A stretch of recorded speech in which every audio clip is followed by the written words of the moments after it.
Welcome to another RSR. Today we are reviewing England 3, Senegal 0 in World Cup round of 16 play. England is moving on to the quarterfinals, and we will still hear the song It's Coming Home at least for a good couple more days till next Saturday, and then we'll see what happens there. But goals were scored as follows. In the 38th minute, Jordan Henderson ball played into him, centered in to him by Jude Bellingham. Jordan Henderson is at the top of the box, takes a shot, rockets it into the net past Edouard Mendy, makes it 1-0 in the 38th minute. Then, right before halftime, 45+3, Harry Kane makes a great run with the ball into the box, takes a shot, and puts it into the net. Another rocket past Mendy, if we're being completely honest. 2-0. It's the way we go into halftime. And Senegal was playing well at that point. They were playing well up until that first goal, and then England's quality started to outplay them or out-tactic them, out-fox them. The quality depth finally showed off. Then in the second half, 57th minute, Bukayo Saka, ball crossed into Saka. He taps it in. It bounces into the net off of Mendy's hand and back and bounces into the net, rolls in. Makes it 3-0. England had no worry at that point. They put Senegal to the sword. Sort of Senegal's mistake as well to let that goal in. But they put Senegal to the sword. They show their quality. They move on. England to the quarterfinals to play France on next Saturday. So 6 days from now, they will be playing again in the World Cup in the quarterfinals, and we will be live for that one. And I think we review that one as well. So we shall see. Stats are as follows after full time, 3-0 stats. 8 shots to 10, 4 shots on goal to 1, 61% possession to 39% possession, 589 passes to 368 passes, 86% pass accuracy to 80, 16 fouls to 12, 0 offside to 0, 1 yellow card, 0 yellow cards to 1, 0 red cards to 0, and 3 corners to 3. With this game, I feel like England were just waiting for that moment where Senegal starts to calm down, right? Senegal was putting their hearts on the line in this match. And in the first 35 minutes, Senegal looked pretty good. They had their moments.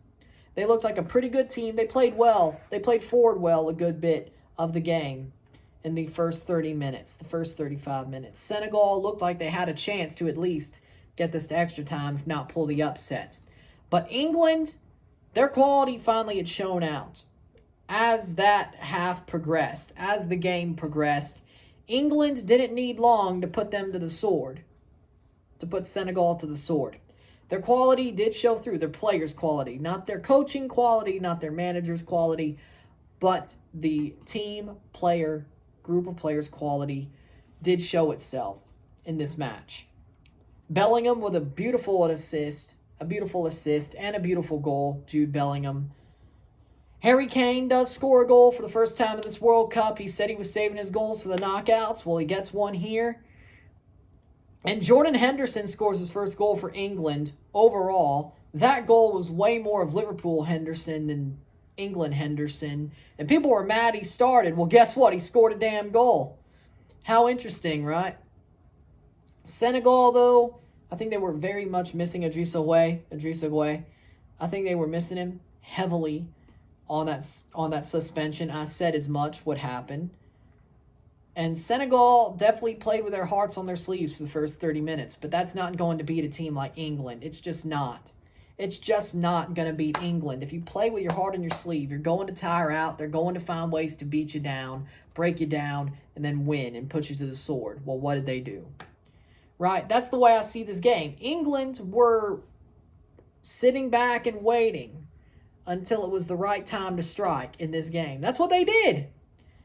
But when their quality shone through, that's when they struck. And that team was their best team. That was their best 11 by far in Senegal. I would say pretty much their best 11 besides the aforementioned Idrissa Gueye suspension.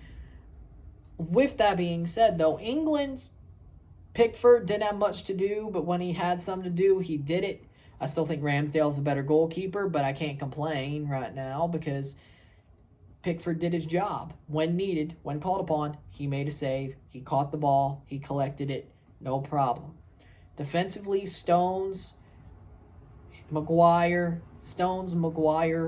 Walker, and Luke Shaw. Good back four in this game. I don't think Maguire should play France. I think it should be Walker at center back. Trippier comes in because I don't think Harry Maguire. Yeah, I got myself fooled a little bit. Harry Maguire, he's not good enough. He's not good enough on pace. If he's actually thinking about the game he's playing and it's getting too fast, he has a problem. He was good here because he didn't have to think much. He had enough time, or I should say, he had time to think against Senegal. He had time to think against Iran. He even had time to think against the USA. He had time to think against Wales. Against France, though, the world champions, defending world champions, I don't think he has the time to think that he had in these first four matches. I say you don't play him. Either play Eric Dyer or you play Walker at center back with Stones, then Trippier. Trippier, Stones, Walker. I'd say Trent, but if you want to go with Luke Shaw, I think you need the pace. But I guess defensively, Luke Shaw might just be better. So there you go. That's the four back. But Maguire played well in these first four games. He played a lot better for England than he has for Man United. I will say that. But the thing is, he's not. The reason he sucks at Man United is going to pop up with France. So you have to make sacrifices if you want to win. Do I think they will? No. Do I think Southgate's going to say, Harry, this is not your time? No, because he doesn't know. Just like when Grealish was about to come on and Henderson caught a knock. He caught a knock, and I'm like, this is the perfect time. And Grealish was about to come on, and I'm like, this is the perfect time to go with a 3 mid. Declan Rice moves back as the CDM. You have a dual 10 of Bellingham and Grealish, which would have been perfect. And Grealish is better at the 10. He's better at center mid or playing a false 9. So, in my opinion. So, you could have easily done that and said, hey, Jordan, you got your goal. You played well. You caught a knock. Let's pull you. And let's go for the throat. Because, I mean, even 3 goals. At that time, it was 3-0. But even 3 goals at that point. You could have easily. And, I mean, maybe they didn't want to go for the throat. But I think in the World Cup, with how crazy this tournament's been, it's probably safe to at least get another goal. And I think then you have it. But I thought 3 was enough in this case. But just saying, let's play devil's advocate. I thought that would have been a great substitution. Grealish for Henderson. Grealish moves up. They pull Declan Rice back. Sole 6, dual 10s, Bellingham, Grealish. That would have been smart.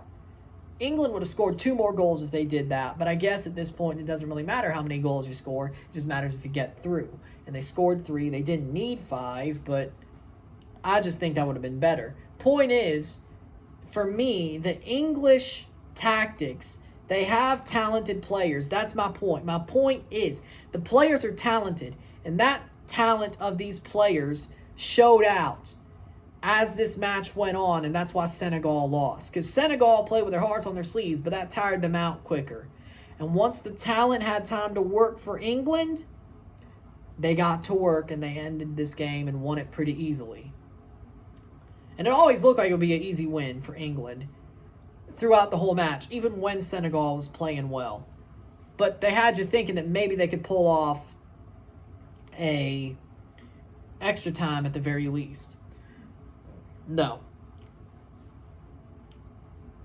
And my point is the coaching is what's going to hurt England in this tournament. Because if England had a coach worth a damn, if they had a coach playing offensive football like a Thomas Tuchel, or even Graham Potter, I hate to say it, but for England, Graham Potter or Eddie Howe, if he didn't get the Newcastle job. Point is, if they had a manager of that ilk, Potter, Tuchel, Eddie Howe, even Steve Cooper, they would win this tournament. They would be favorites. The only reason they have a really good chance, now that they're playing well, which is kind of shocking, they would have never even went through that rough patch had they had them as a manager. Cooper, Tuchel, that ilk. But they can win this tournament because of the talent of their players, but it makes it harder because Gareth Southgate doesn't know what the hell he's doing. This was not because of him. I'm going to tell you that right now, and I think most England fans would agree. This was not because about Southgate. Southgate did not cause them to win this well. He did not. It's the players, the talented players they have on the pitch. Jude Bellingham is a revelation. He's a wonderful player. The man is probably going to Newcastle, I would guess, his next big move. Newcastle, because that system suits him well, and they got the money. Man City, they got their players. Chelsea, they could get him, but I don't think Todd Bowley knows what the hell he's doing. And Potter, I just don't see him really meshing well with Bellingham. United, I could see it, but I feel like Newcastle, speaking of Man United, I could see it, but I feel like Newcastle's the perfect place for Bellingham to be a world star. I could see it. But Jude Bellingham is going to be a damn star. He is going to be one of the best players in the world. He's one of the best young players in the world, and he's probably top 25, top 30 right now. But Jude Bellingham will be one of the leading members of the current or the new generation that's starting to crop up. The Mbappes, like that. Mbappe, Foden, like that group of players. Maybe Dusan Vlahovic, you would put him there. Point is Bellingham in the next 4 or 5 years, by the next World Cup, he should be the England captain. He's going to be talked about as one of the best players in the world. Ballon d'Or conversation. I don't know about GOAT conversation. I don't know if we'll have another Messi, Ronaldo type like GOAT debate, but if it is, it's probably Haaland and Mbappe in that case. But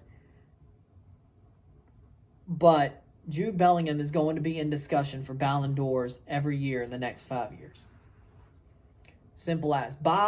Right before or after the 2026 World Cup, he's going to be in conversation for that. And he should be the England captain because he's a talented player, good young lad, 19 years old. The dude is younger than me. He's a wonderful footballer. And that's what I was going to say is Jude Bellingham is my man of the match today. Because Jude Bellingham, great assist, great goal, led the play, a lot of energy in midfield. And he was the only attacking midfielder in that midfield for most of the game. As I said, Henderson and Rice. Henderson was sort of the 8, but he was also a dual 8. Like, he was more sitting back, but he could go forward if he needed to, aka how he got the goal.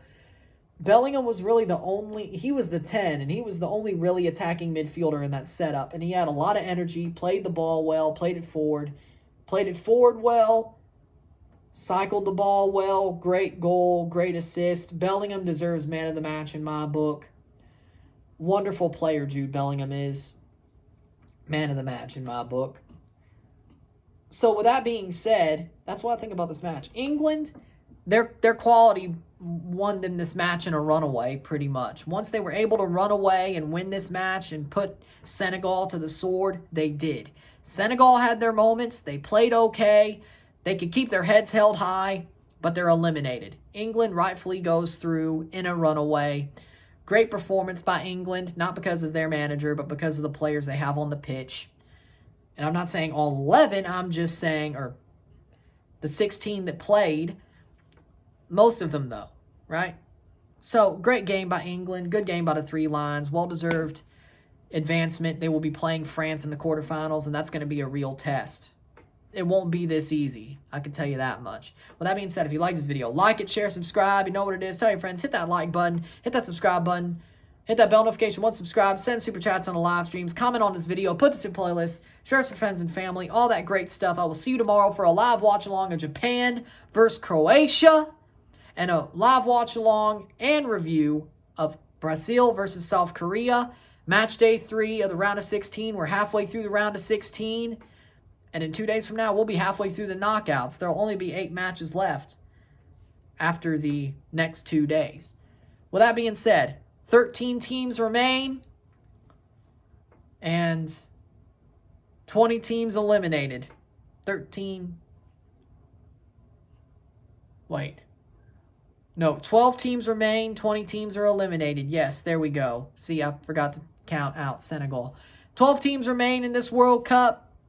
4 more will be eliminated over the next 2 days, and we'll be down to 8, with 22 eliminated and going golfing. Well, I guess not going golfing. They'll just have to go back to their clubs and get back to work there. But with that being said, there you go. Congratulations, England. Commiserations. Senegal had a great run, but it just wasn't meant to be. I'm Ryan, and I'm out. Peace. See you later.